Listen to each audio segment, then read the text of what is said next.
তো গাইস আসসালামু আলাইকুম, কেমন আছেন আপনারা? আশা করি আপনারা সবাই ভালো আছেন, আর আপনাদের দোয়ায় আলহামদুলিল্লাহ আমরাও ভালো আছি। তো গাইস ভিডিওটা বেশ কিছুদিন মোটামুটি আগেকার, তবুও ভাবলাম আপনাদের সাথে একটু শেয়ার করি।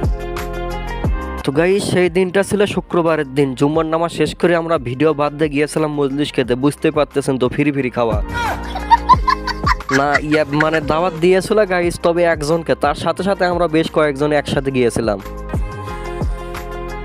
তবে গাইস দাওয়াত দিক কিংবা না দিক, আমরা যাবো না এটা বললে ভুল হবে। তো আমরা যেখানে মজলিস সেখানে আমরা, আর তার উপর যদি হয় গরুর মাংস দিয়ে আলু ঘাটি, তাহলে তো কোনো কথাই নাই। তো গাইস ভাত নিয়ে মোটামুটি 15-20 মিনিট পর্যন্ত বসে থাকার পর অবশেষে আসলো সেই আলু ঘাটি। তো আলু ঘাটি দেখে মনের মধ্যে কি রকম হচ্ছে আপনাদেরকে বলে বুঝাইতে পারবো না। তো গাইস এই আলু ঘাটির মধ্যে কেউ যদি গরুর গোস্ত পায়, তার যে মুখের হাসি কি রকম হয় আপনারা অবশ্যই বুঝতে পারতেছেন কামরুলকে দেখে। তো ভাই রমজান মাসে ভিডিওটা ছাড়লাম, আপনারা আবার আমাদের খাওয়া দেখে বললেন না যে আপনাদেরও খিদে লেগেছে।